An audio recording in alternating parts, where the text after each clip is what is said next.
myself to dust. I forgot your grace and tenderness.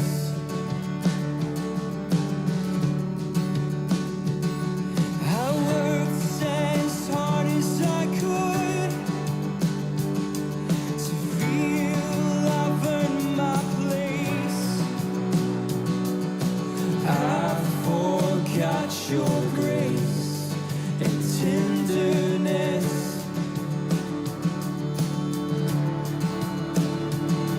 I know you clothe the grass.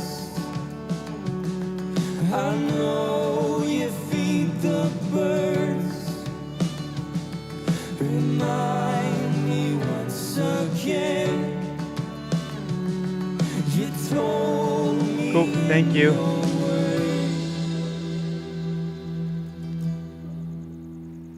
I love you, child. I love you, child. You are mine. Don't turn away. Don't look behind.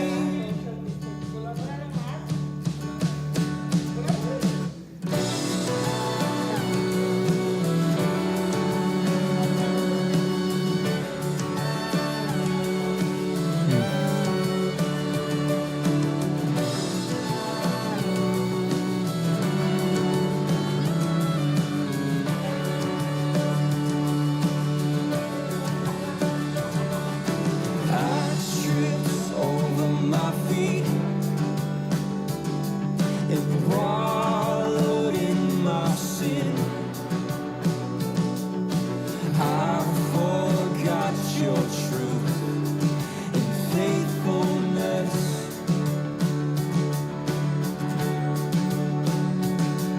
I know you clothe the grass. I know you feed the birds. Remind me once again. You told me in your word. I love you, child. I don't know what you're talking I about. love you, child. You are mine. Don't turn away. Don't look behind. I love you, child. I love you, child. You are mine. Nothing can separate. Nothing will ever change. You are mine. You are mine. Because of your grace. Because of your grace. Sin no longer holds me. Sin no longer holds. Because of your truth. Because of your truth. All right, folks, I know who I am. we're going to get started here. We're going to get started by doing what we always do, which is a little bit of a practice. So what we're going to do today is we're going to listen to another song. We're moving away from formal poetry, but we're just going to look at a song and see what we can get out of it. Jim, if you could play a song for me. Play a song. Yeah, it's called HOLO. Yep.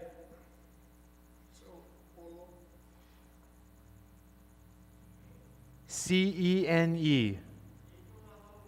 CENE. Yes, CENE. So Holocene. Yep, that's the one. Yep. So we're going to listen to this.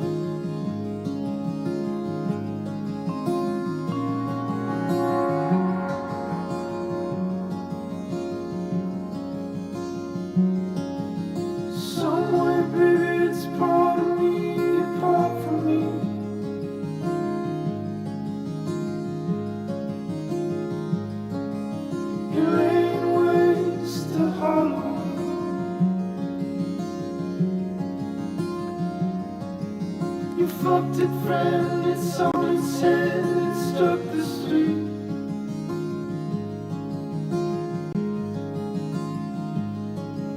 You're in Milwaukee off your feet.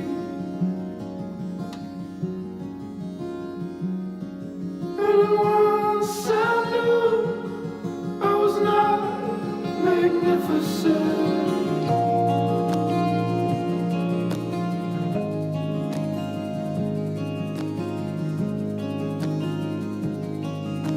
Straight above the highway,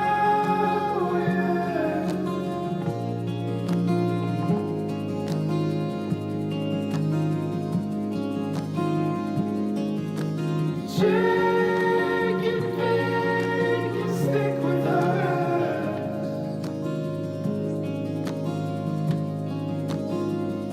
but I could see for miles, miles, miles.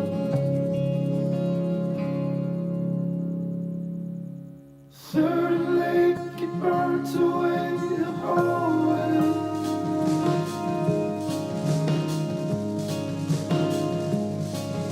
Was where we learned to celebrate.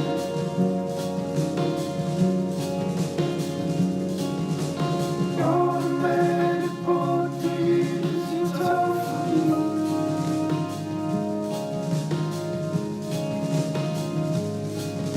And that you made me liberate.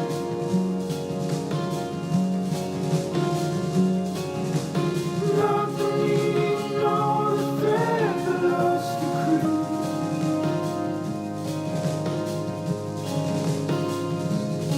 See nothing that's enough for me.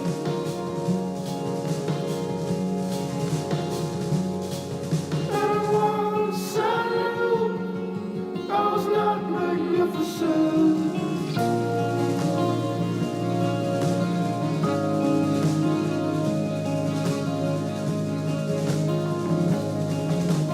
All far from the highway.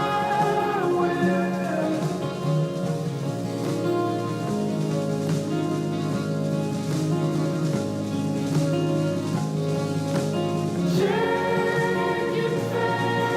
and stick with us,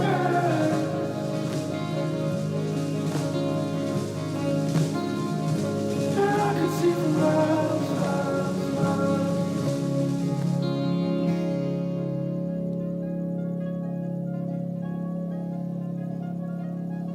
Christmas night, clutch the light, the hollow bright.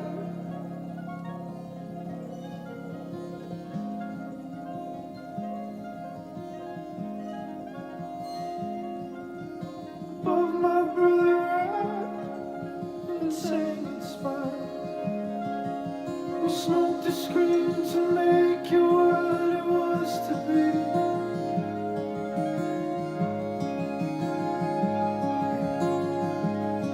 And I don't know what it is around now.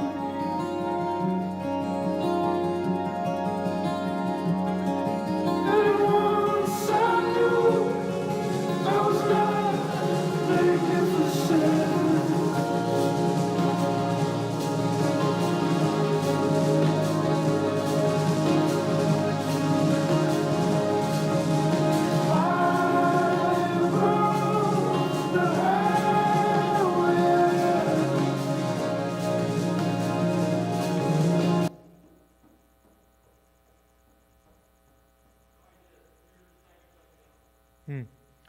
All right, that's totally fine.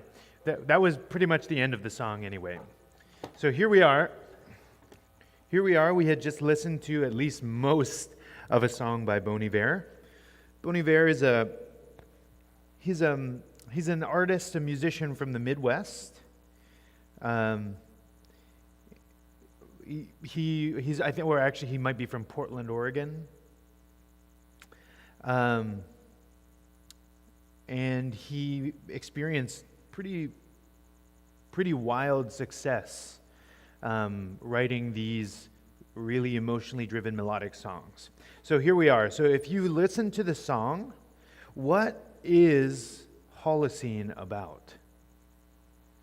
Let's try and do what we do with our poetry. We look, is there a discernible form? Is there a discernible pattern?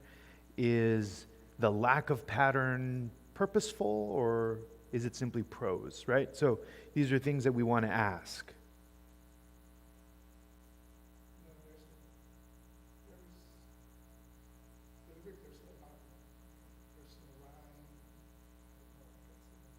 Yeah.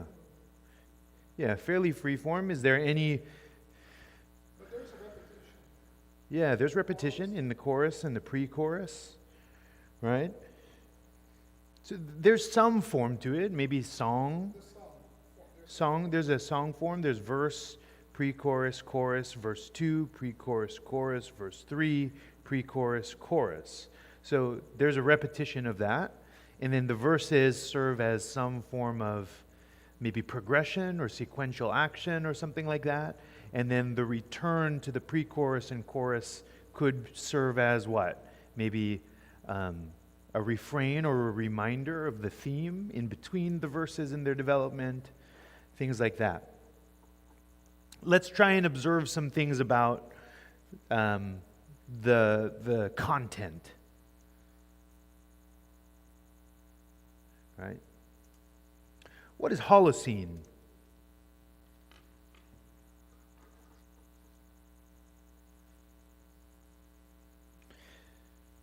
I was looking at it. It's a prehistoric something. Yeah. A geologic period. Yes, it's a geologic period. What is a geologic period? Right? That's a big word, but what is a geologic period?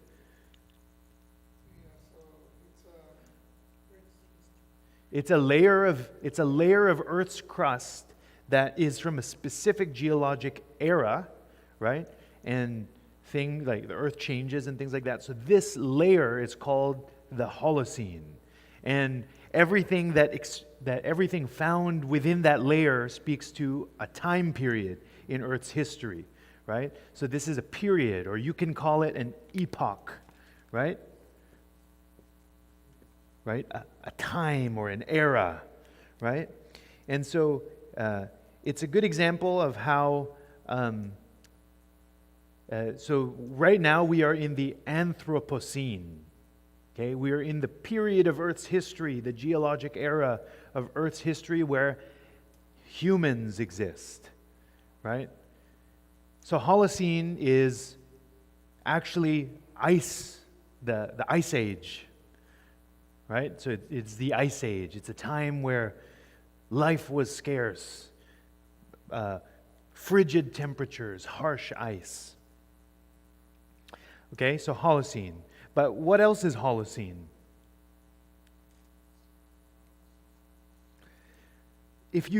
So Bon Iver is the name of the project by the poet, author, musician Justin Vernon. Okay? Just by looking at the lyrics of this song, what is it about? If you had to pick, right? And remember that songs, like poetry, often have many motifs. They might have leitmotifs, like lead words. What is this song about in its most surface level?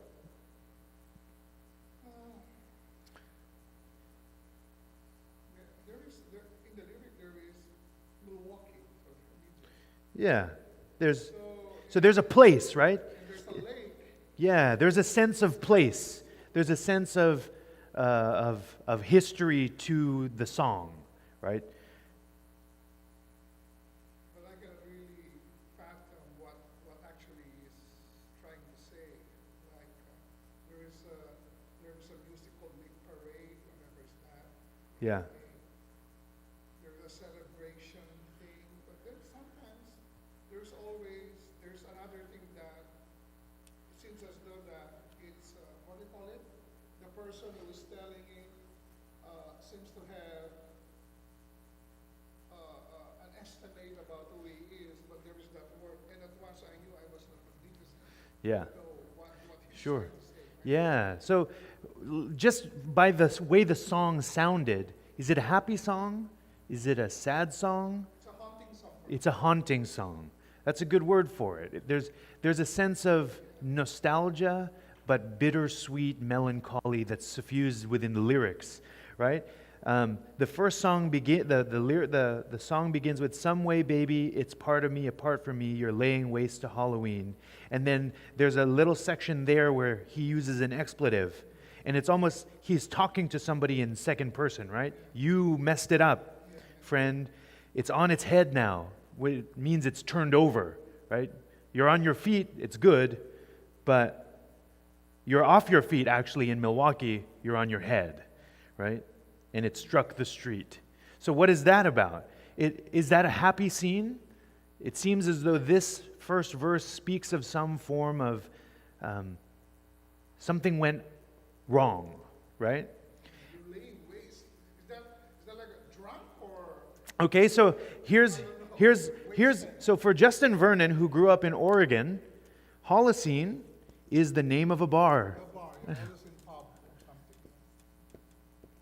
Right? So Holocene is the name of a bar.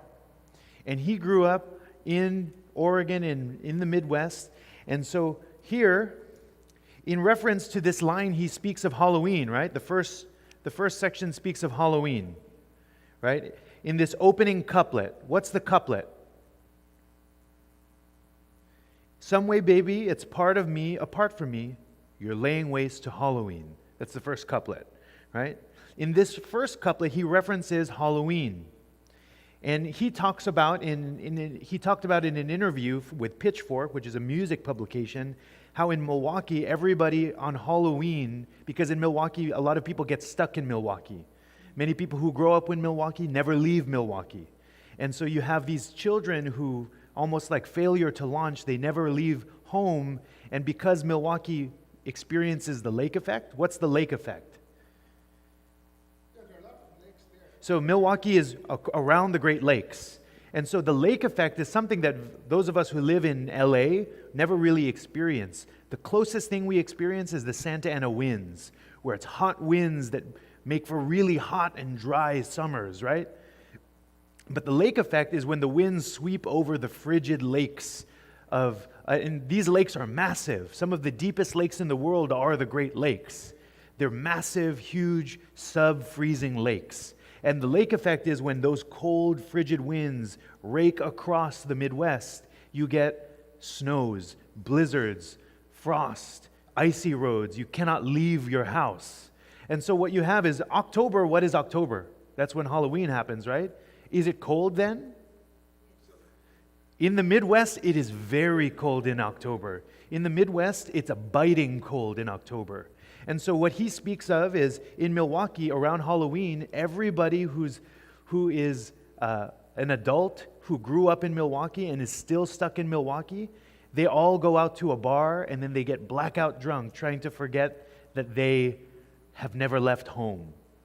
And they experience feelings of lack of significance. We've never made anything of ourselves. We never left Milwaukee. So on Halloween, as tradition for these failure to starts, they get blackout drunk in Halloween. And they do it because they're trying to forget what it's like to be a kid. And so while Vernon talks about this first line about getting drunk on Halloween, a closer listen reveals that this is not just him experiencing everybody's kind of melancholy with their failure to launch, but this is Vernon's own personal attempt to forget something specific. That's the second couplet, right? You effed it, friend. It's on its head. It struck the street. You're in Milwaukee, off your feet. So he's talking in second person to himself. He messed something up. Now the thing, it's on its head, and I'm in Milwaukee off its feet. So the thing is on its head, and Justin is in Milwaukee off his feet, right? And so here he's talking about actually a painful breakup that he experienced around Halloween in Milwaukee as a young 20-year-old. And so his drunkenness was not to try and forget his being a kid, but this particular breakup that ruined him and caused him to go on a blackout night. That's what he says. Some way, baby, it's part of me, apart from me. So a part of himself, which is her, is now no longer with him. That's what he's saying. And now you're laying waste to Halloween. He's coping with this heartache by laying waste, which is a double entendre, right? He's ruining Halloween, but people get wasted on Halloween, right? And then also, the Holocene is a period of waste. It's the Ice Age, right? No life. So he's coping with his heartbreak. And then he goes to the second couplet. He believes that he ruined the great bond and relationship that they shared. And he's been kicked out of the house, actually, and the apartment that he shared with his girlfriend. In the rest of the album, he mentions that. Okay, so that's the first line. So what is this song about? At least the first stanza is about the break of heartbreak. So here's a philosophical question. Is the meaning of the song found more in the chorus and pre-chorus or in the verses? Right? The verses serve as some sort of additional information, but the thing that's repeated is the theme. Right? It's almost as if each verse is the opportunity for the author or the writer to lay something bare. You can think of the refrain and the chorus as the thing that they need to constantly remind themselves of. And so you have this horrible breakup, a drunken Halloween night. He's kicked out of his house. He's rent. A part of him is gone. And then at once I knew I was not magnificent. And then the chorus, straight above. Yeah, I think for me, and at once I knew I was not magnificent, three of those. But in the second line, it changed. I think I don't know, are these choruses or pre-choruses or whatever you call them? I think this is the result of all the circumstances that on verse 1, Yeah. verse 2, and verse 6 started with the Halloween, and it went on to Christmas, yeah. Halloween. Yeah, straight above the highway aisle, hauled far from the highway aisle, and high above the highway aisle. Yeah, see? Yes, the choruses are different. They change slightly. And so this is, the beauty of it is that the melodic line still stays the same. And so the theme is carried, but there's slight variations. And so let's look at the second verse. Third and Lake, it burnt away. The hallway was where we learned to celebrate. This is high school, right? In Eau Claire, Wisconsin, where Justin Vernon grew up, Vernon's local hometown, this is where Third and Lake is the location of a music venue where he used to play with his friends growing up. And he was in a band called Amateur. And then they wrote Amateur Love, sorry. And then his friends formed a very strong friendship. It was there that Justin Vernon first learned musicianship. And so presumably Justin Vernon spent a lot of time at Third and Lake, but it burnt away. Right? Yeah, this place actually burnt down in a fire. The home where they practiced, the home where they forged their friendships burnt away. Right? And only what remains for Justin Vernon now that the thing has burnt away. Only the memories, right? Only the memories remain for Justin. And so this place is where he learned to celebrate, presumably where he learned to drink, where he used to celebrate with his friends and perhaps the girl that he broke up with in the first stanza. Milwaukee's not far from Wisconsin, right? Yeah. And so this next line, automatic brought the years you'd talk for me. That night you played me lip parade. Right? So this line references automatic bought the years you'd talk for me. It references his co-songwriter that he grew up with, who he resonated. In these lines, essentially, he's saying in a more obfuscated term, he's speaking very cryptically here, that Scott once played him the song Lip Parade. So Scott wrote the song Lip Parade. And then once Scott had played him Lip Parade once, instantly Justin was won over. and was enamored with everything that his bandmate would make. And Justin was so caught up by the significance of this moment that losing the band and his friendship destroyed him. He had no voice other than Scott's. He was so caught up in trying to recreate the first moment of Lip Parade that all of his music was essentially him trying to recreate his bandmate's music. And that's why he says, Automatic bought the years you'd talk for me, the night you played me Lip Parade. Not the needle nor the thread, the lost decree, saying nothing, that's enough for me. After recording Josh Scott's full EP with Justin Vernon, Vernon shared a little personal note on the website saying that I didn't have a voice other than Scott's for years. And so here's another. What's the thematic link between verse 1 and verse 2?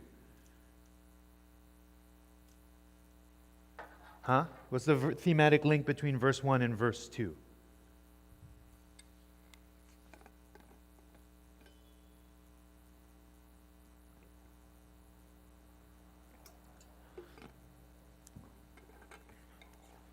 So verse 1, oh yeah, you got something, Joe?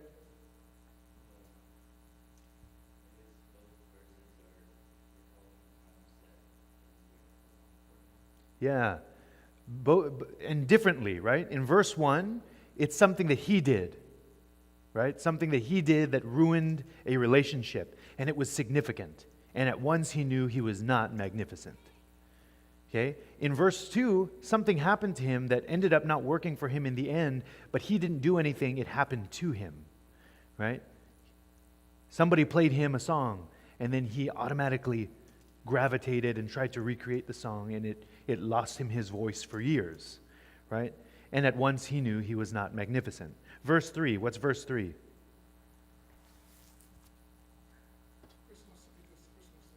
Yeah. So, Christmas night, it clutched the light, the hallow bright. Above my brother I, entangled spines, we smoked the screen to make it what it was to be, now to know it in my memory. Right? It's quite a mouthful. So this whole stanza alludes to, obviously, Christmas, but there's something about Christmas. Christmas night, it clutched the light, hallow bright. This is him recalling obscurely a moment where he and his brother, his older brother, tried to attempt to find the truth on whether or not Santa Claus was real. And so this is about a change in period, right? From growing through a period of life where he was a child and thought Christmas was real, to a time where he's growing up and he knows now that Christmas isn't real, right? So from childhood to adulthood. So it's the changing of epoch, right? It's the melting away of the ice of the Holocene. So Justin throughout this whole song is using Holocene as a symbol for the period of his life where he becomes self-conscious of his own place in meaning in the world. It's the changing of a phase of life. Each significant moment teaches him that he is not magnificent. And what does that mean? What does that mean? Is that a happy sentence? At once I knew I was not magnificent.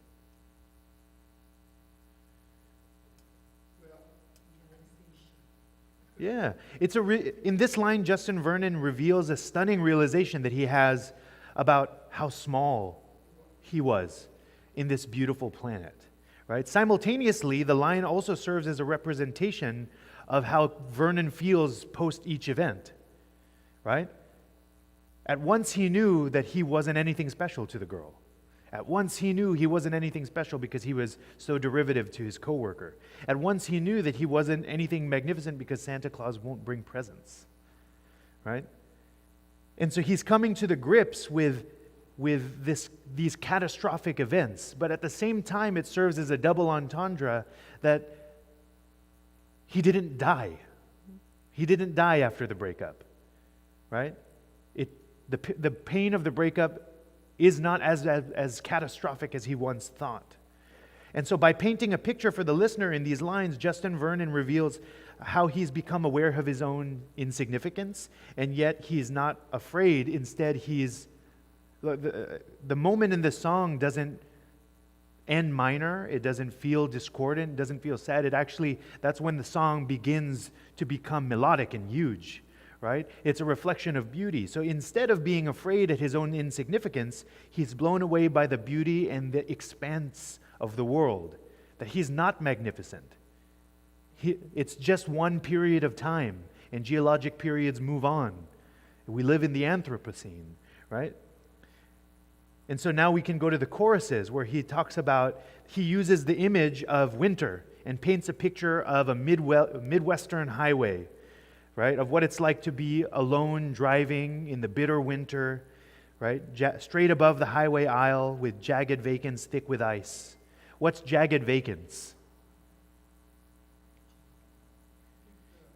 It's vacant, but it's not flat. It's textured. It's harsh, right?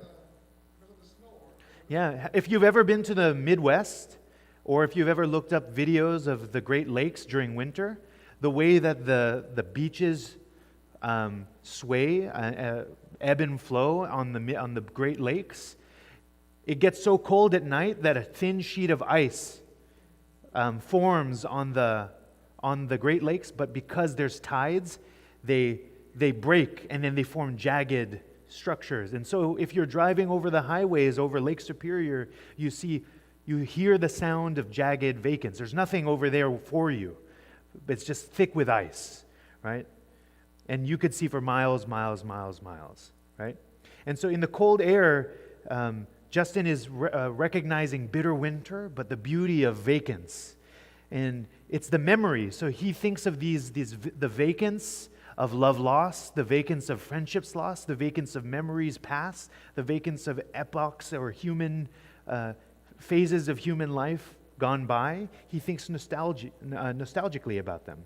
And it's left him alone without the warmth of that memory, but somehow he thinks it's beautiful. It's also worth noting that Justin Vernon wrote this snowed in a cabin by himself. He was there. He was locked for months. He was a recluse in response to this breakup.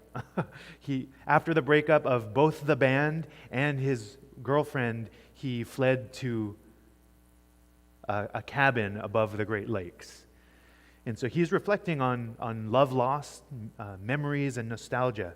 Vernon often likes to referring lines in plenty of his songs of vacance and memory and nostalgia as ice, or cold, or snow, or frozen. And the artist's name is purposeful. So do you know what this is? Bon Iver. What does it sound like? Is it English? What is this?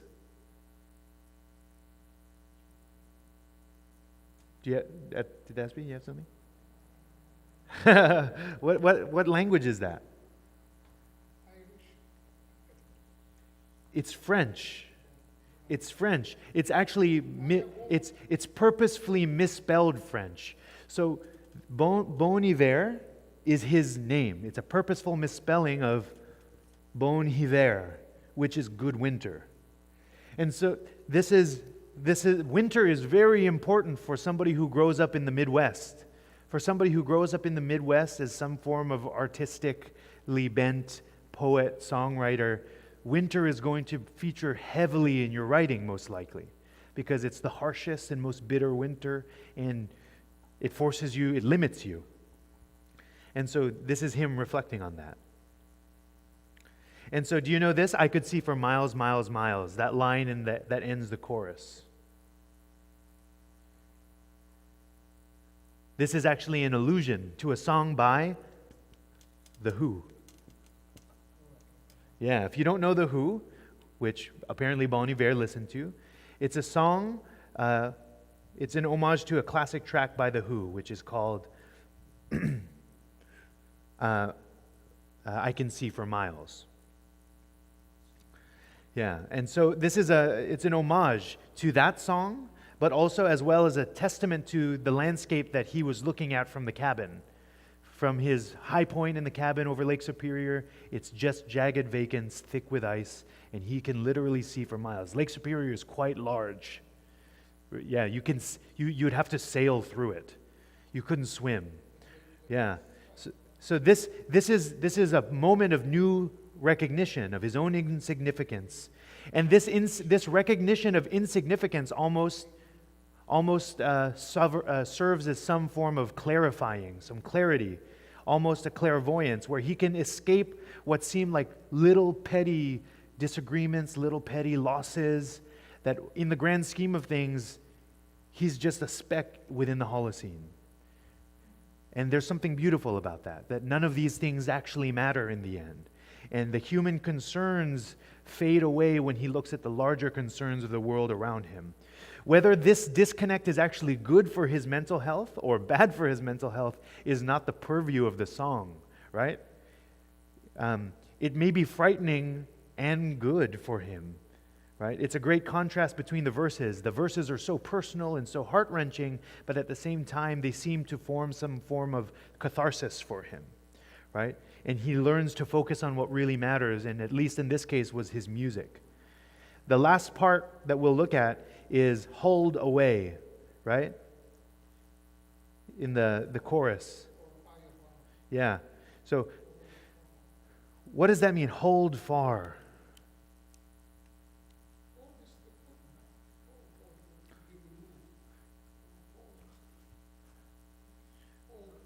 Well, that one is H-A-U-L. This one is H-U-L-L. Hold. What is hull? What is a hull? Yeah, H-U-L. Yeah, it's the covering of a grain. Yeah, it's yeah. So the hull is the covering of a grain, but it's also a ship hull, right? Ship hull. Or something like that. And what does it mean to? So he's looking at a lake, thinking about hold above the highway, right? So he's using a double entendre here. He means both. Because to hull something means to remove its covering. It's what happens when you hull rice, right? Or you dehusk rice or something like that. Or you hull corn, or you shuck corn, right? You remove its covering, removing a protection, removing some form of, yeah. Yeah, exactly. Yes. Yes. And so to hull something is also to cover it. That's the thing where hull in English language can mean to remove covering or to cover it. So what do we think he means here? He's talking about his time in this cabin in the Midwest above Lake Superior. Hold far from the highway aisle, jagged vacants. So when he says hold far from the highway aisle, what does he mean? What's a highway aisle?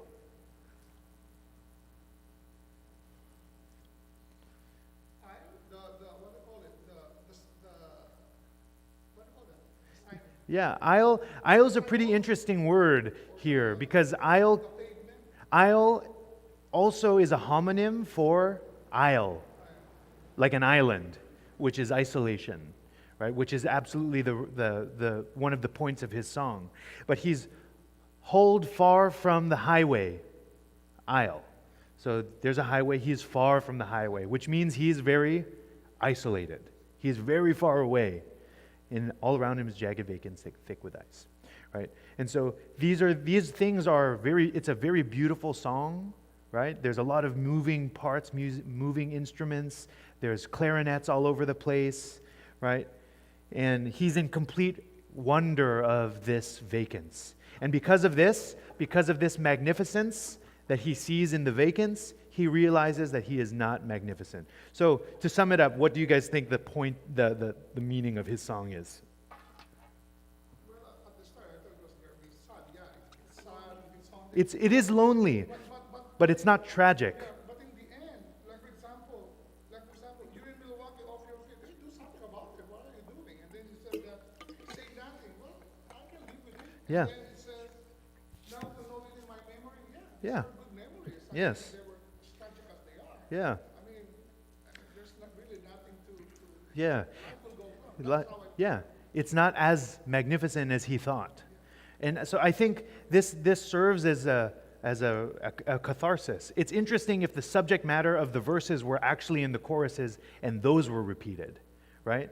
But what we have as the repeated content and repeated material is actually his coming to terms with his own insignificance and the beauty of it, right? Yeah, it's introspection. And so this song really is about looking into himself and coming to terms with his history and his past. And so we have poems in the Bible that are as repeated as this, as the repetitions or the refrains or the repeated material. Sometimes it'll be like, "Thus says the Lord," right? "Thus says the Lord." What's another repetition in the Bible that comes in between varying content? His love endures forever. His love endures forever. Okay, that's in the Psalms, right? Now let's try and think outside of the Psalms, because the Psalms are cheating. The Psalms are always repeating. Where do you find repetition in narrative? Which one? The narrative in the Bible? Yeah. God saw. And God saw. Okay, so we saw that on a small scale. Let's think of another one. This one nobody ever thinks of, but we have a refrain in Genesis in the genealogies. All the varying content of the genealogies, but then what's the refrain? The son of No, father. but what's the repeated line? What was that? Okay, yeah, begot, but then those are the varying content, right? Because the names of the people are changing, but what ends? And he died. And he died is the refrain, right? It's the tragic consequences of even the fruitfulness. And he died, and he died. And it's a reflection on they didn't eat of the tree, right? And so you have that repetition that serves as a tragic reminder of they're living. They did not surely die in the way that we thought that they would when they ate of the tree, but they died. Oh yeah, in Kings there's a lot of those. Yeah, there's a lot of those. Like for example, King this reigned in Judah for King Israel for 7 days, and he did evil and followed not the ways of his father. And he died. But the Jeroboam, and he died. Yeah, and he died. And that's a remembering of Genesis. So the king's narrative is a remembering of Genesis, right? The refrain of, and he died. They're living all these lives, and still they died. Which we know that should not be the case, right? It's a constant reminder that something had changed and all is not well, right? So where did we end last time? We talked about the snake, right? I think we are in 20.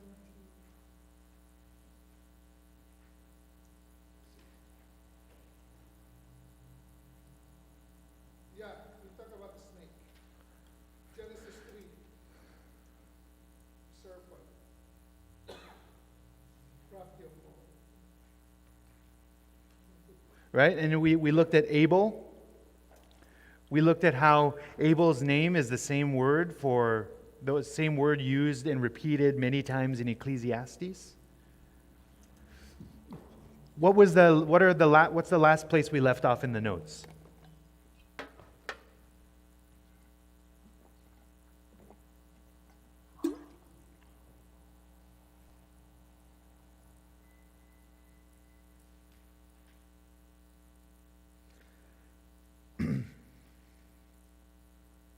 So now we ended in Cain, right? We ended talking about Cain.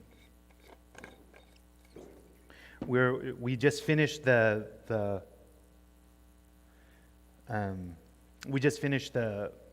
tree narrative, and now we're at the parallel narrative, correct?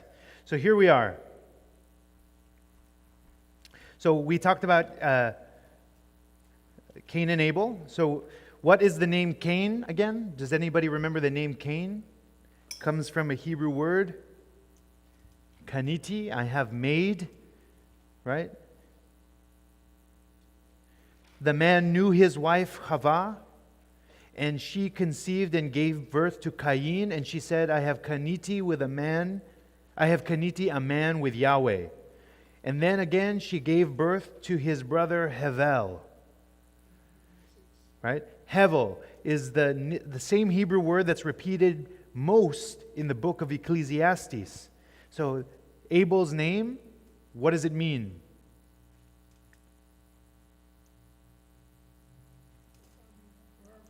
$25.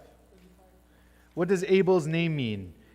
So the word Hevel is repeated all throughout Ecclesiastes, Hevel, and it also happens to be the name of Eve's second son.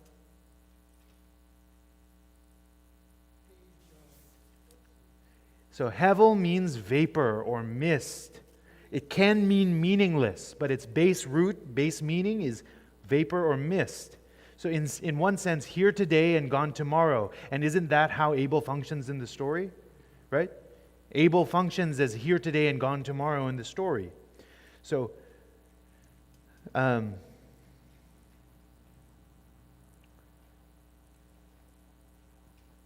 here we are. So, and then, so we're going to read this narrative now. Chapter 4. Okay. Now it came about in the course of time, right? This is a little phrase. This is a little interesting phrase here. Okay. Yeah. So Cain and Hevel. So I think it's a good practice to try and remember the Hebrew names. So we won't say Cain. For the purpose of this class, we'll say Cain. And then for the purpose of this class, we won't say Abel, we'll say Hevel. Okay, Hevel. So Cain and Hevel. That's what we're going to say. So the very beginning of this verse, of this passage is, now it came about in the course of time. How do you like the way that phrase sounds? Okay, it's a pretty odd, we don't talk that way, right? We don't really talk, now it came about in the course of time. So this is what it reads in Hebrew. Vayhi Yamim. Vayhi Yamim. It came about at the end of days is the actual phrase. Okay? Now it came about at the end of the days. Vayhi Yamim. Right? The end of the days. So what does that mean? So your translation says it came about in the course of time, but the phrase Vayhi Yamim, really at the end of the days. It came about at the end of the days. Okay? So what does that mean, right? So it came about at the end of the days that Cain brought an offering to the Lord from the fruit of the ground. Yeah, okay, it's not clear quite yet. So the phrasing already serves to make ambiguous, to make a little mysterious and give it an air of mystique. So the story already seems a bit elevated. So here we are, that Cain brought an offering to the Lord from the fruit of the ground. So what do we know about Cain here? What is he?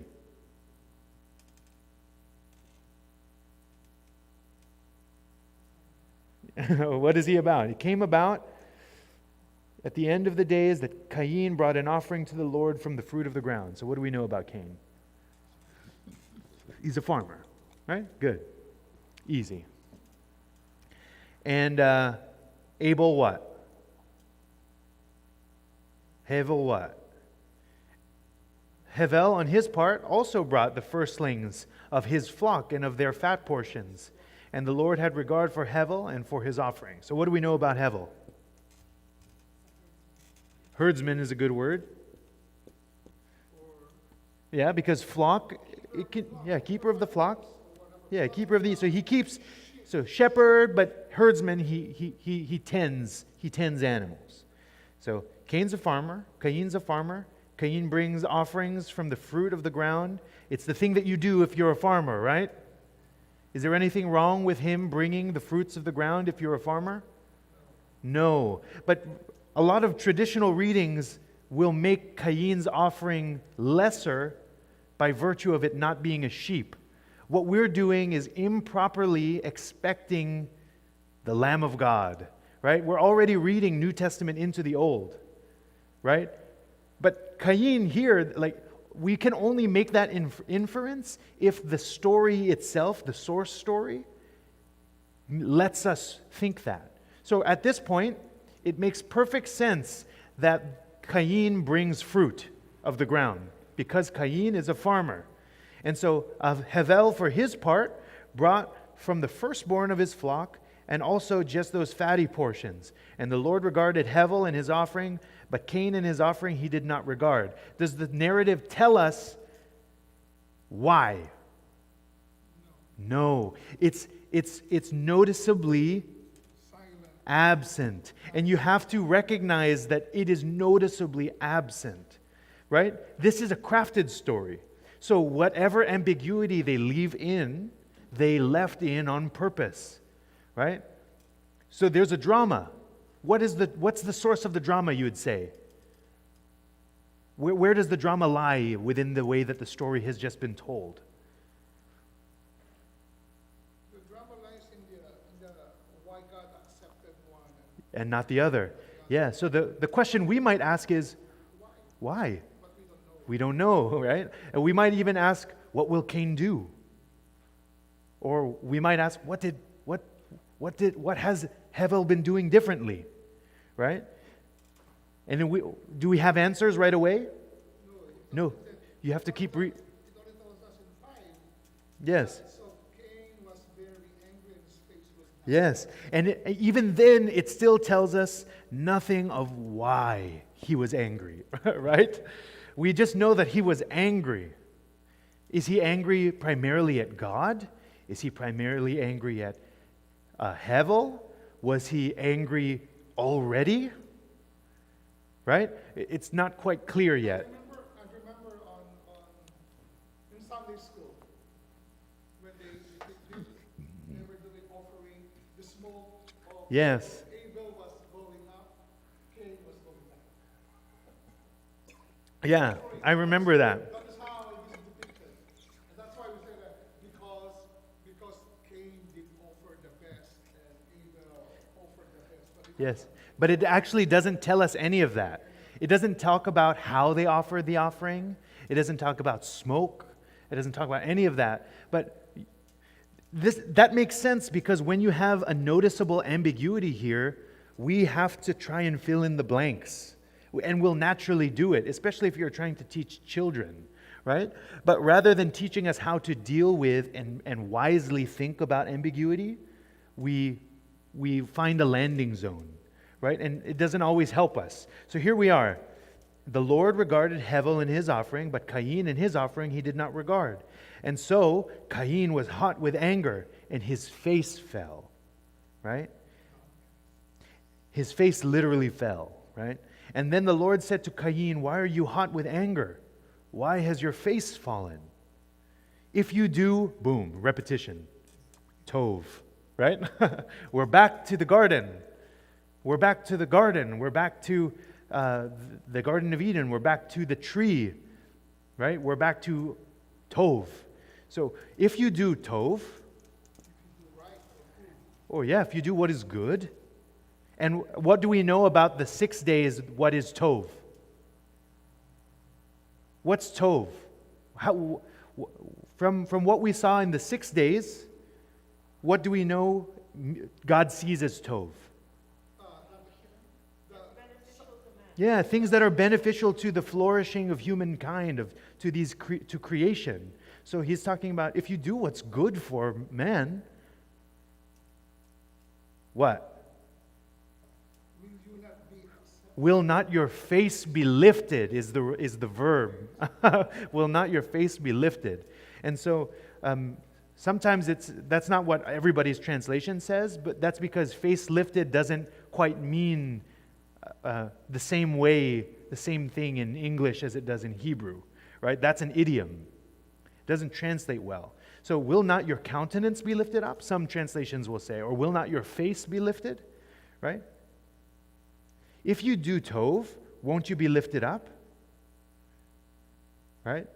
So, what's the implication? If you do tov, what's the implication of God saying that to Cain?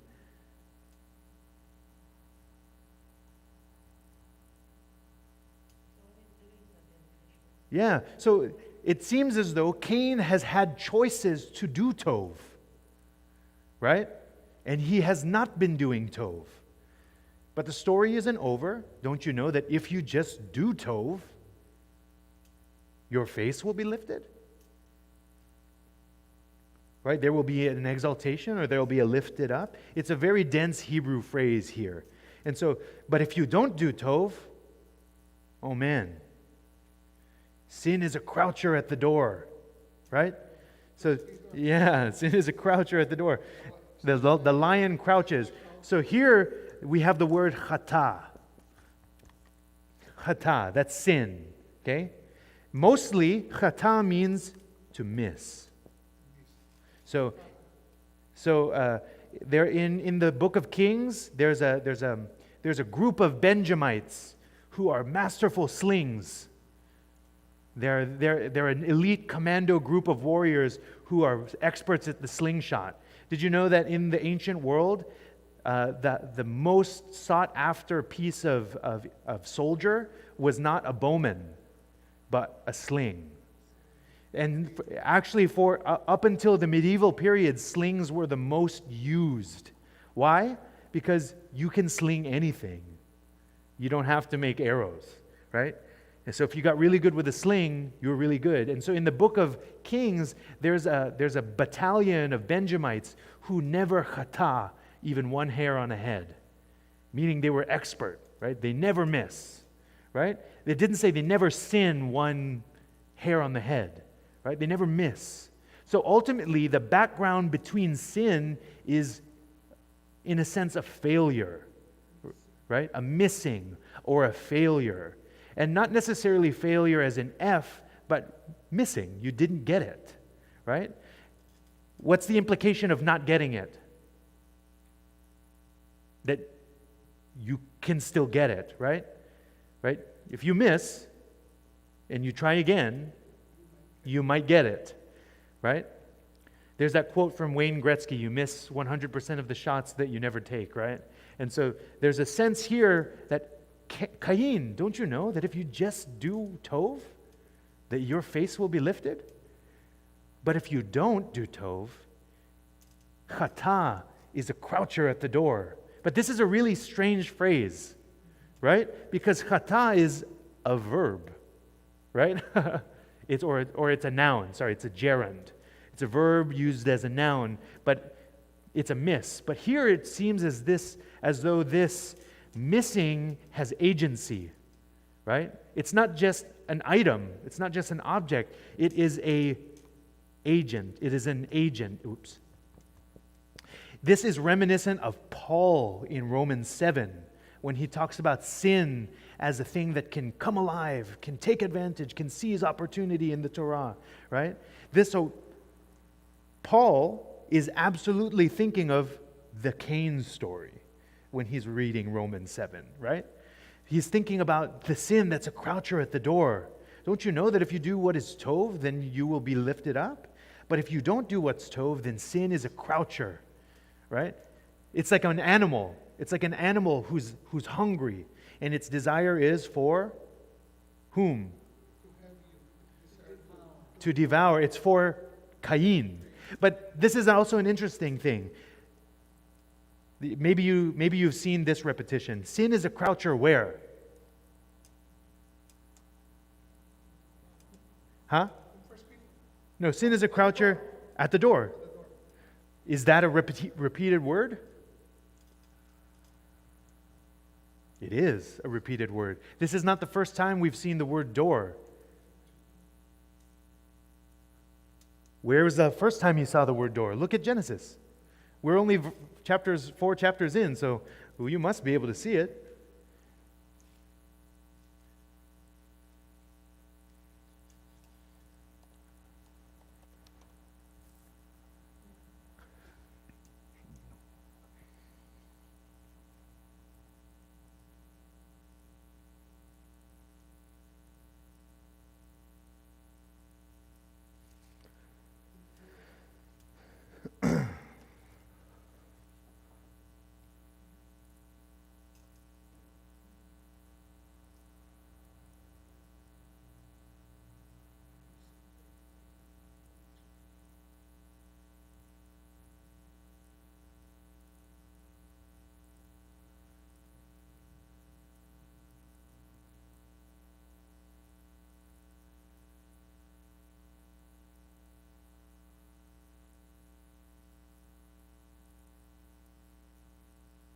It's often obscured in our English translations. Should it be the fear,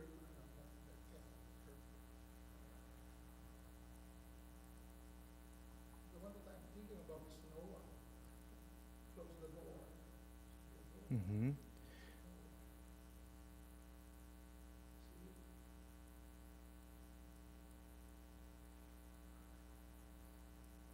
Yeah, so here, when you see later on in the story, Adam and Eve actually settle near the door of the garden. Yeah, the gate. So they settle near, it's the same word. So in Hebrew, it's the same word. And so they're right there. Did Adam and Eve get banished out of the garden and then leave? No, they stayed right there. They're hoping maybe to what? Re-enter. Right? They're hoping maybe to get back in.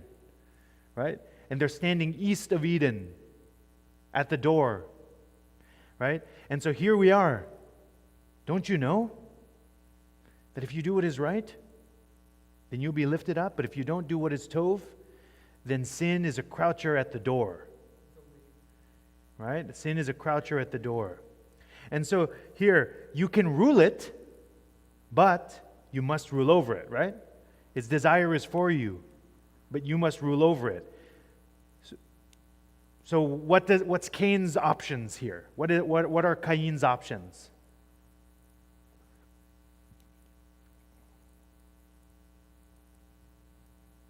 Does Cain have a choice?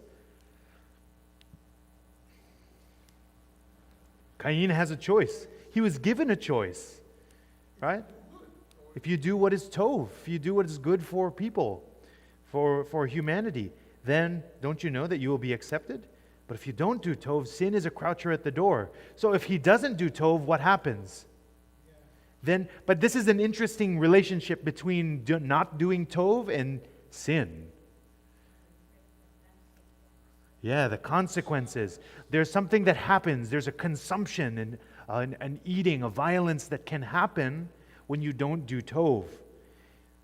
Its desire is for you, right? Desire, so it's like you're right, it's an agent. It's an agent. Something is going on. That there's something about not doing tov, and then there's something about letting sin devour you, right? And it will only devour you if you what?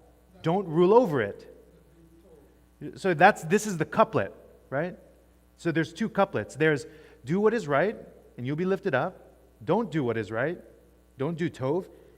And sin is a croucher at the door.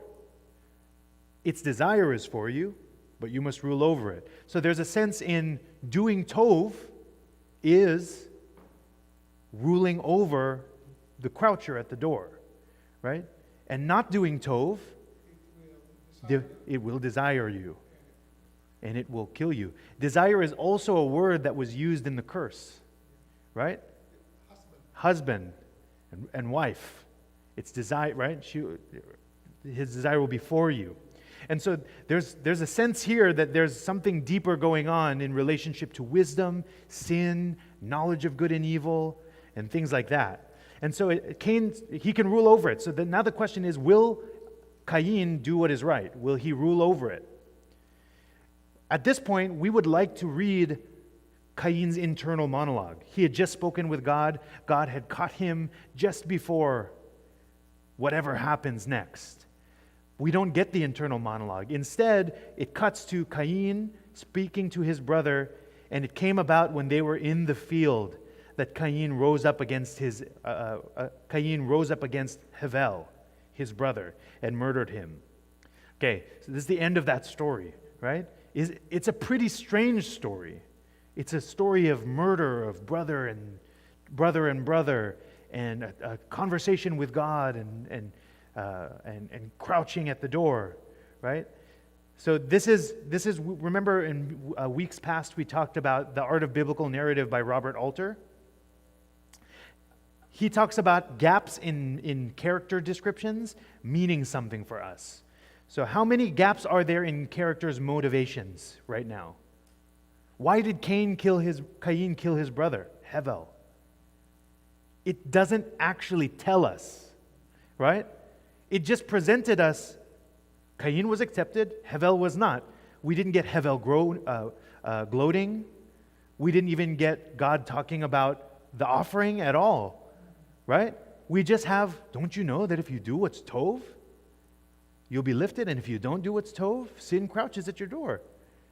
We actually aren't given very many links to prove that Cain is bitter about his offering not being accepted. We don't have any links talking about Cain killing his brother Hevel about the offering. They're just presented three in sequence, right? It's almost looking at three still photos and then trying to look at the sequence between the three. This is what we did with Holocene, 3 verses. What's the unique link between them? You have to make inferences based on what? Repetition. So here we are, huge gaps. So let's just name them as they occur to us. So what's missing in this story that we wish we had? What information do we wish we had in this story? How it was offered. Yeah, how it was offered. Okay, so there's really no offering yet this time. yeah, so the temple system is not there. There's no burnt offering. There's no law to require offerings, and even in the offerings in Leviticus and in Deuteronomy, not every offering is a sin offering, right? There's grain offerings, there's oil, there's water.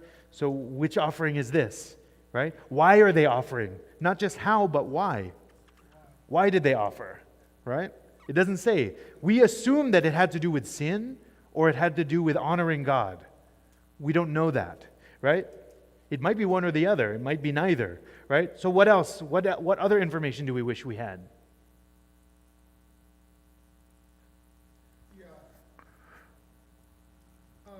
In terms of substance, what is it with the offering of Abel?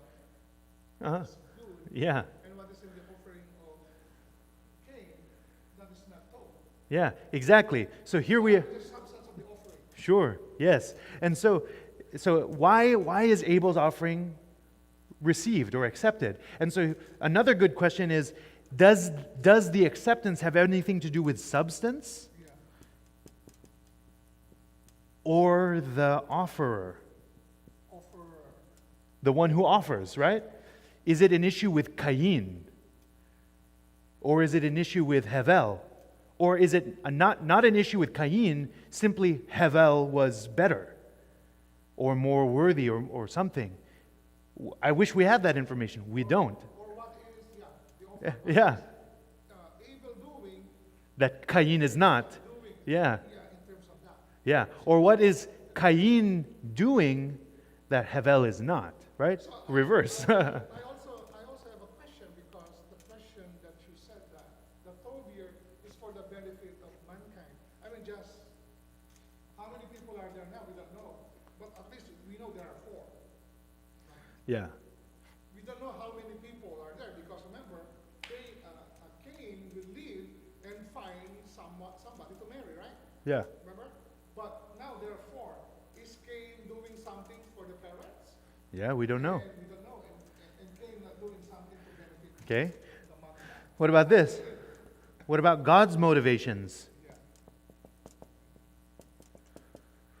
Why does he not accept? Right? What's his deal? What is God's deal with not accepting? Knowing that not accepting can ruin a family dynamic. Right? Why does God go to Cain and not Hevel? Or Abel and Cain. Abel, but not Cain. Yeah. But why does God we get the picture of God going to speak with Cain but not Hevel, right? And so we have Cain having a conversation with God. What's God's deal? Why does he speak with him? Did he know what Cain was up to? It's not clear. It looks like he might have known. Why didn't he stop him? Oh, but see, it's not clear that it's of course. Right? No, but see, that's not available to us in the story, right? We have... Yeah, that is long before when God introduces himself. Yeah, yes. We're just Here we don't know anything about. This is just page 4 of the Bible. We have no. The only thing we really know is that God provides and knows what is good, what is tov. We don't know. We don't know. Exactly. He knows what's good. Yes, sure. So, since he created Cain, he would know what is going on inside his heart. We don't know that though, right? So right now we're really theologizing to make sense of the ambiguity, and that makes sense because we have learned a portrait of God, and there are times when the portrait of God that we've practiced in our head is quite puzzling when we experience the Scripture, when we read the text, right? Because at this point in time, if God knew, why would He not stop him, right? We can tell a story about He didn't stop him because He wants Cain to have agency. We also don't know that, right? A case in point, remember Moses? That is generation from Abraham, Isaac, and Jacob. Yeah. And yet when God did it, what did I tell you? I don't even know. Yeah, we don't even know your name. So so at this point in time, we have to remember that the God that we're experiencing only in page 4 is an unknown entity. We don't fully know Him, right? At this point in time, He hasn't revealed Himself in any of those miracles. He hasn't redeemed a people. The relationship has just begun, right? So for us as readers of the Bible responsibly, we have to recognize that all the information available to us in countless Sunday schools is not available to people who have read the Bible for just 4 pages, right? And so right now, with the information that's available to us in 4 pages, we don't know God's motivation. Yeah. Yeah, we actually just read a story in which God's motivation was questioned by the serpent. He's just holding out on you, right? And that's what got Chava to renege on the offer. So here we are, where God's motivations are still very puzzling at this point, right? What else do we wish we know? Cain's response to the conversation. We don't get Cain's monologue of, now that God has told me that, I really have thought about this, I'm still going to do this, right? Or I wish there will be a 5. There will be a 5B in 7. Because in 5B, after that, so Cain was very angry and his face was downcast.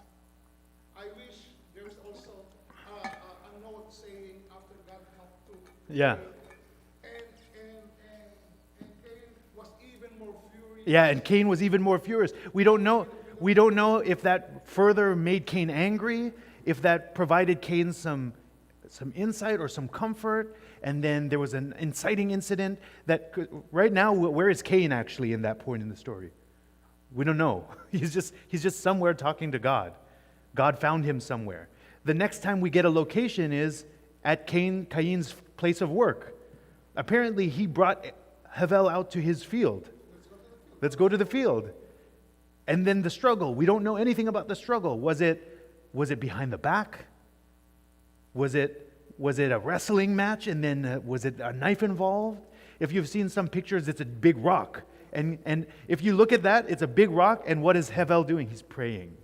Right? So when you look at pictures, they're all trying to make sense of a very ambiguous scene. You just get this conversation, no response, just Cain bringing his brother to the field and then rose up and killed him. Was Abel taunting? What are you showing? That's the reason why God is not accepting. Yeah. And so I think this is actually a case in point.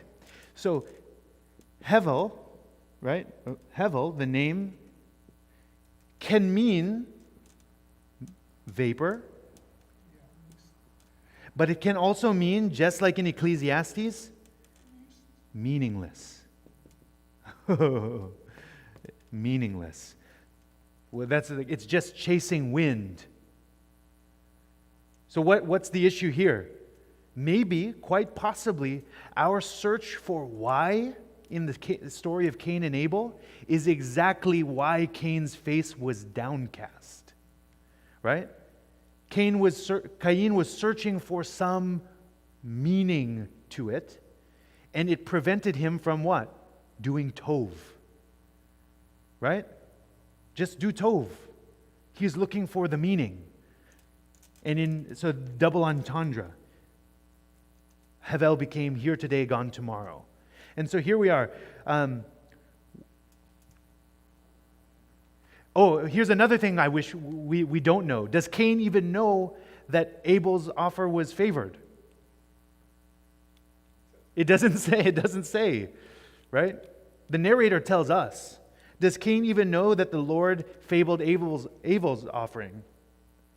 And then if so, what cued him into it? What told him? How did he know? Because it says here, God did, and he did not look with favor. Yeah.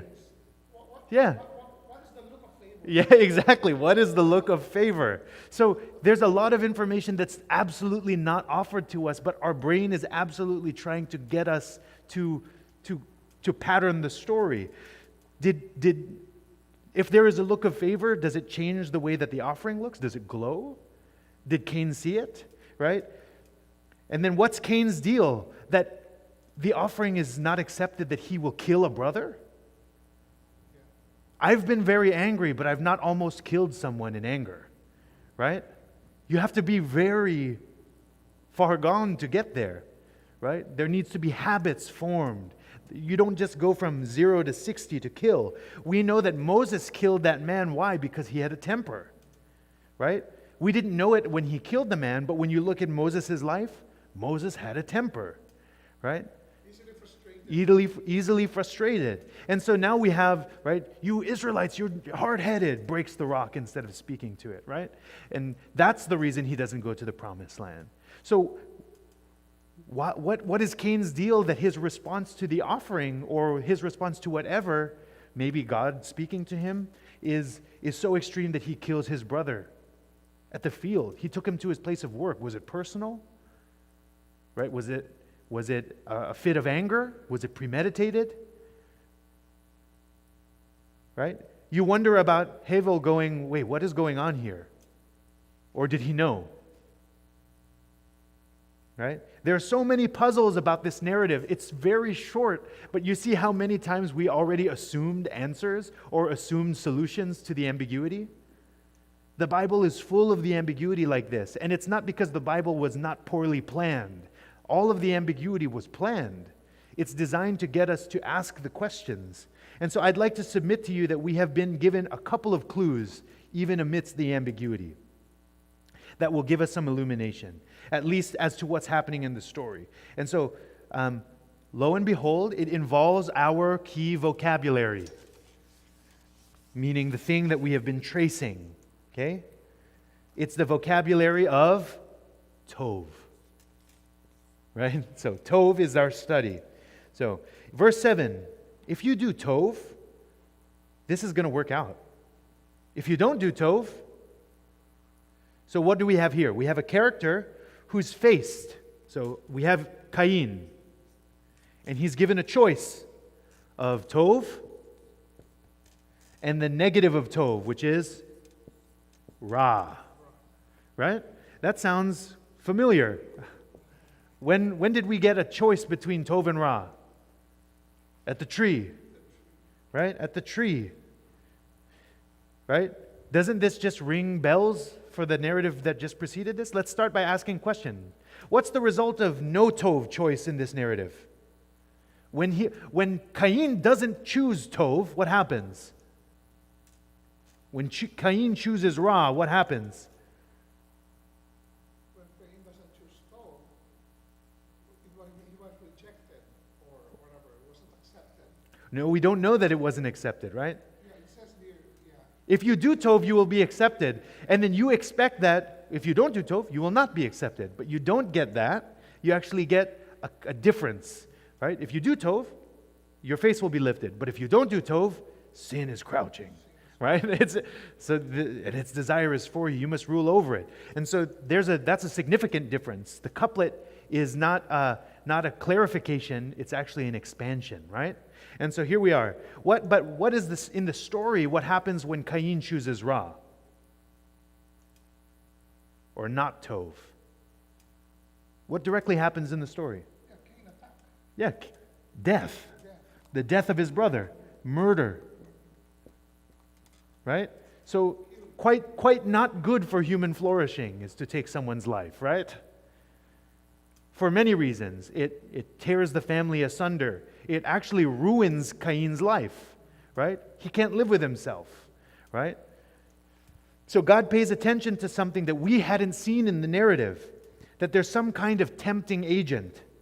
Do you see this in verse 7? There's a thing that Cain did not see because it crouches, right? It's called sin. This crouching thing, right? In verse 7, there's something crouching at the door, and it's sin. This is the first time the word sin appears in the Bible. That's significant, right? Even the failure in the garden was not called sin. So this is the moment that sin first enters into our vocabulary. From here, it will repeat. So this is very important. So whatever sin means in the rest of Scripture begins in the Cain narrative, right? It begins here. Every portrait of sin is going to be based on the narrative of Cain. The template is actually not the garden, right? The Cain narrative is a repetition of the garden, but sin first appears here. This is how it's first appearing, right? And so the first time it appears, it's not a moral failure, actually.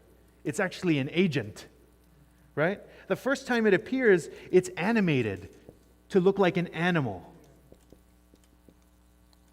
right? And we know from the story of the garden that they're supposed to what animals? Rule, right? They're supposed to rule animals. That's why God will say, but you must rule over it, right? Crouching. This is the Hebrew word for crouching. It's this word rovetz, right? It means crouching. It's almost used only for animals. And it's used of humans when they are acting as liars. And the people who waited to kill David, or when David was going to kill Saul, they are rovetz in the cave, right? So these are for liars and people who lie in wait to slay and to murder, right? And they're compared to a lion. So that's why you get to, right? The lion lays in wait to pounce, right? That's 1 Peter. But mostly it's a thing that lions do, right? And they do this in a number of places in the Hebrew Bible. So when humans aren't laying in wait to murder, usually the thing that's lying in wait is a lion in the Hebrew Bible. All across the prophets, it's a lion, right? And so we have a tempting agent who's portrayed as a lion, right? Described as an animal. And then that animal, like temptation, named sin, is just crouching there. And what is it doing? It's hungry for the human. It's desiring for the human. And it's desiring the human at what point? At a point where they have to choose between tov and not tov, right? So sin lies in wait at the choice between tov and not tov. Just like there was a beast at the tree of tov and not tov, right? So there's another repeated parallel. Tov and not tov, choice, beast, right? And so this is more than coincidental, it's framed. So now all of a sudden, we don't have our phrase, and Cain saw that it was good to do this, right? That would be the repetition of the Eve story. That phrase is absent here, right? But in a way, it doesn't need to, because if you're rereading and rereading and rereading, you know that Cain is seeing something here. And he clearly did not see this as not tov, right? Right? And so this is the same of the key word good. And so if you're trained to expect repetition, absence should what? Also clue you into something, right? We're still working on the word tov, so even when it's absent, you can feel its absence, right? That's the lead word. That's how it works. And so we've got another link in the chain here. Now it's Cain that is set on analogy to who? What's Cain's counterpart in the other story? His mom, right? His mom, Eve. Right? And so Cain is set on analogy to the failure of man and woman. This time, instead of man and woman failing, it's just Cain. And what did they do with it? What did the man and woman do with the knowing of Tov and Ra? They seized it. They took it. And there too was an animal that was an agent of their temptation. And it led to death as well. So here's what you can do. You can just start. Usually the narrators will give you one little piece, right? One little piece of low-hanging fruit, a keyword, something like Tov, something like beast. And then that low-hanging fruit, you have to look at its adjacents. You have to look at, okay, fruit, tree, palm, seed. And then all how it repeats, that's how the author is using and expanding the meaning of the vocab. And so what the adjacent words end up doing is triggering memories and triggering associations. And that's what's happening here. An analogy is happening between the garden and the tree of knowing Tov and Ra and the murder of his brother. Right? And so it keeps growing. So you'll start to notice all these different repetitions. So here's my list so far, right? And it keeps growing every time I reread the story. So on the left could be keywords in the Adam and Eve story. So you have this in your charts here, right? Would be the keywords in the Adam and Eve story, and on the right is Cain and Abel's story. So both characters face a significant choice about Tov and not Tov. The agent of temptation is an animal in Genesis 3 and is metaphorically an animal in Genesis 4. It's described as one. Both humans give in to the temptation. One leads to death, right? And the other leads to death as well. And what is God's response?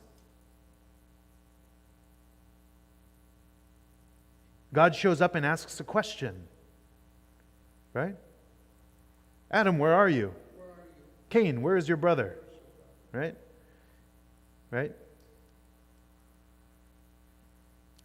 Yeah, and so he says, Ayeka, Eyakika, right? So it's a repetition, right? God doesn't come with the hammer. He absolutely could, right? God doesn't come smiting and waiting to kill Cain. He comes with a question. He comes with an open-ended question, inviting what? Inviting responses. Yeah, what have you done? He's inviting a conversation with Cain. Cain, explain yourself. What's going on? What's up? Adam, where are you? Right? Why are you hiding? Right? And so at this point in time, we can assume that God knows, but do we know that God knows? It's not clear, right? It's not clear, but what we do know about the character of God is that God is coming to listen.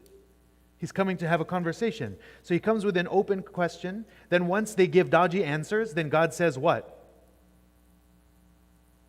So only by the second question do we realize that God knew, right? He says, Mahasita, what have you done? What is this thing that you've done? Explain it, right? Then it's identical.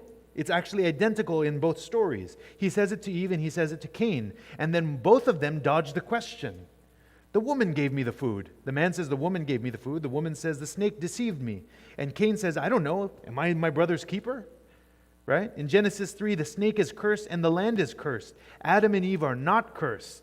There's no curse for Adam and Eve. There's consequence, right? But the curse is given to against the snake and against the land.